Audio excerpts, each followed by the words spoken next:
What is going on, ladies and gentlemen of the tribe, and welcome back to another video. We have got the kit reveal for Boss Nass just dropped in the forums, so let's go ahead and check it out first time together. And here he is, that rather beautiful looking Gungan Boss Nass, a light side. They don't want to give him any tags right now apparently in this post. I'm joking. He's leader, support, and a Gungan. The Gungans are finally coming to the game. Look at him. Great artwork. Love to see it. Key attributes. Leader of the Gungan faction. A leader of one, you might say. Utilizes advanced Gungan technology by summoning a shield generator to the field. Brings an assortment of buffs and debuffs to control the flow of battle. Further enhances the durability of Gungan allies in territory wars with his Omicron. Alright, okay, he has one TW Omicron, which will upset some people and be joyous to other people.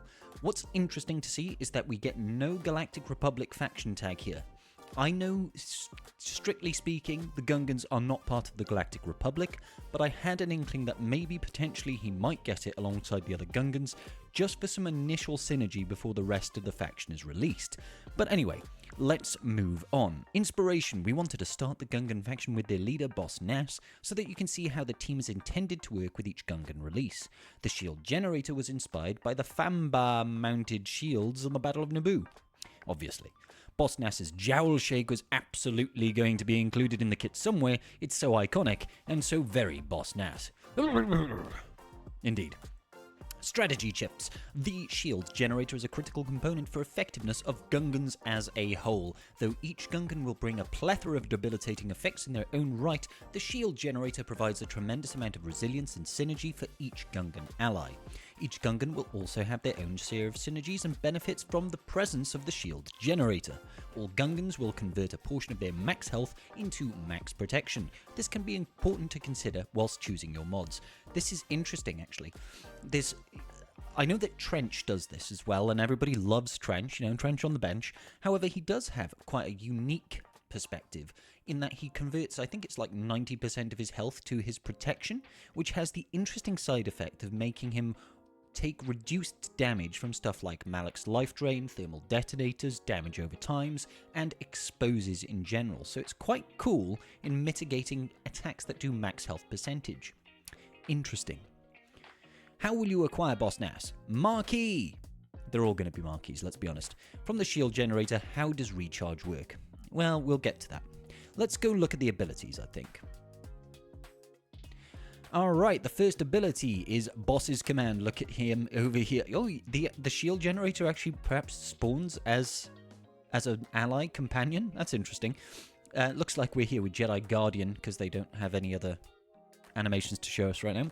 Inflict offense down on the target enemy for 1 turn and call a random Gungan ally, another one, so he can't call himself, to assist, dealing 30% more damage.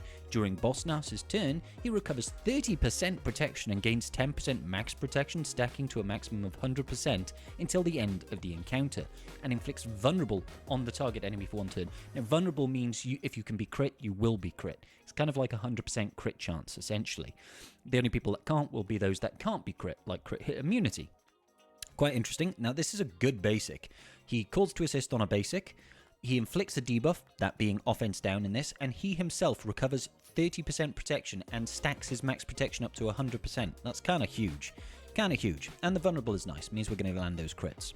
Special 1. Bombard Favor. Final text. Dispel all debuffs on all Gungan allies and they gain 25% turn meter and retribution for 2 turns. That's nifty. He's got an AoE Dispel with a cooldown of 3.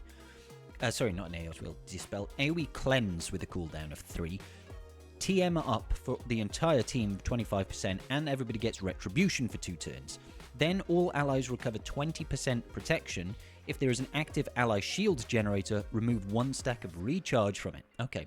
Gungan allies gain additional benefits based on their roles. Attackers gain crit damage up for 2 turns. Tanks gain taunt for 2 turns. Supports and healers gain speed up for 2 turns. Good to know. So it looks like the shield generator will need to be recharged. Special 2. Intimidating Order, a cooldown of 4. There he goes. brilliant. Him shaking his cheeks there. Love to see it. Dispel buffs on all enemies. So he's got a cleanse and a mass dispel. Pretty cool. If an enemy was buffed, remove 25% turn meter. If they were separatist, remove 50% turn meter instead. Inflict the target enemy with expose for 2 turns, and inflict all enemies with defense down, 2 dots, and healing immunity for 2 turns. That's pretty good. That is pretty good. Dispel all buffs, so if the enemy's got tenacity up, for example, that's all going to go away. If they did have a buff, they're going to lose turn meter. If they were separatists, they're going to lose twice as much turn meter. Then we're going to inflict the targeted enemy with expose for 2 turn, and all enemies get defense down, 2 damage over times, and heal immunity. Unfortunately, these debuffs can all be resisted at this point, so we're probably going to have to try and prioritize some form of potency on his modding, unless we get tenacity down somewhere, within the team or within his kit. Ankura Resilience, his Xaereth ability and is unique. At the start of battle, Boss Nass loses 75% of his max health and gains that much protection. At the start of Boss Nass's turn, he gains potency equal to 50% of his current protection percentage until the start of his next turn. Okay, so he starts off with a bunch of additional potency, so he'll be able to immediately throw out that what one is it? Intimidating order over there. Whenever enemies are inflicted with speed down, they've got negative 25% crit chance and offense. That's kind of huge. It's going to be pivotal to keep speed down on the enemy team. If there is an active ally shield generator, whenever a Gungan ally loses turn meter, they gain 10% of their current max protection, stacking until the end of battle. That has got no cap. Whenever a Gungan ally loses turn meter, they gain 10% of their current max protection. That's pretty cool. And whenever Boss Nass inflicts a debuff, he deals true damage to the afflicted target. Oh wow, okay. I didn't think he was going to be an attacking unit based on all of this, but it turns out he's going to deal true damage when he inflicts debuffs, so potency is going to be massively important on him. His leadership, Boss of the Autogunga. Xaereth and Omicron. Gungan allies have 30% max protection, offense, and 30 speed. Whenever a Gungan ally attacks out of turn, they're going to inflict speed down for 1 turn, which obviously feeds into his unique, decreasing the crit chance, decreasing the offense, and he does that on a basic all the time, which is nice. The first time a Gungan ally drops below 50% health, they gain 50% bonus protection for 2 turns. It's quite interesting. If they're going to be sacrificing their max health for max protection, that bonus protection pool is probably going to be quite small, because bonus protection is usually based off max health. If there is an ally shield generator, whenever it loses a stack of recharge, Gungan allies gain 1% max protection, maximum of 50%, until the end of the encounter. If the shield generator is defeated, Gungan allies gain 50% turn meter. At the end of each Gungan ally's turn, they remove a stack of recharge. Okay, this is interesting. If all allies are Gungans at the start of battle, summon a shield generator to the ally slot if it is available. Good! Okay, cool, so that's how we go. We go in with a full Gungan team, you get a shield generator. Every time a Gungan ally takes a turn, it's going to lose 1 stack of recharge. If you use Boss Nass's first special, it's going to lose a stack of recharge. The Territory War Omicron then. Gungans gain 50% max protection and 30 speed. At the start of each Gungan ally's turn, they recover 20% protection and dispel all debuffs on themselves. Okay. Whenever a Gungan ally is dazed or stunned, they dispel it and recover 75% protection and gain 4 stacks of prot over time for 2 turns. It's pretty nifty. It's pretty nifty. It's going to be useful against teams with gas, bad batch, that sort of thing. I like the sound of this so far. Summon shield generator. Alright, so basic plasma pulse, all... Oh wow, okay, so the shield generator actually has its own turns. I thought it was more like the arc turret from Arc Trooper.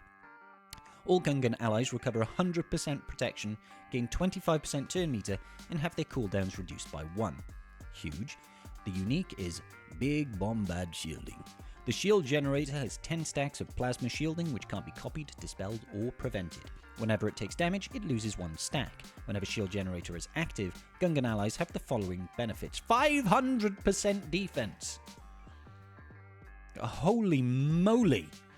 That is so much defense. Wow. Immune to critical hits. Take reduced damage from percentage health effects. Oh my days. That shield generator is going to be insane. Sure, it's only 10 attacks, but those 10 attacks you're not going to deal any damage. Not really. Plasma shielding. While the shield generator has this, its allies gain bonuses. Unique. Pride of the Grand Army.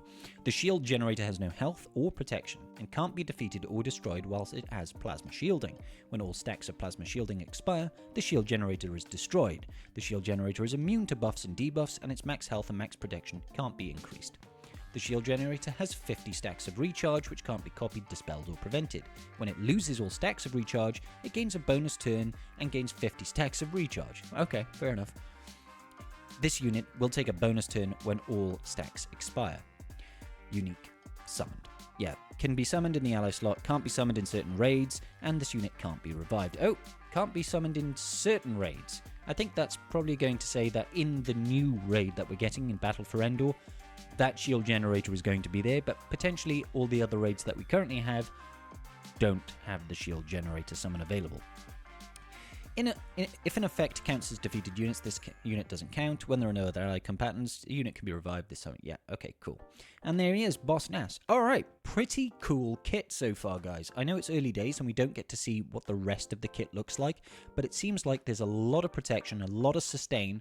Not too sure on the damage output just yet, but again, we're missing another 4 characters so far. This is super cool, though, to see the start of the Gungan faction finally coming to the game. I can't wait. Let me know your thoughts at home. Love to hear it. And until the very next time, peace out, and may the Force be with you.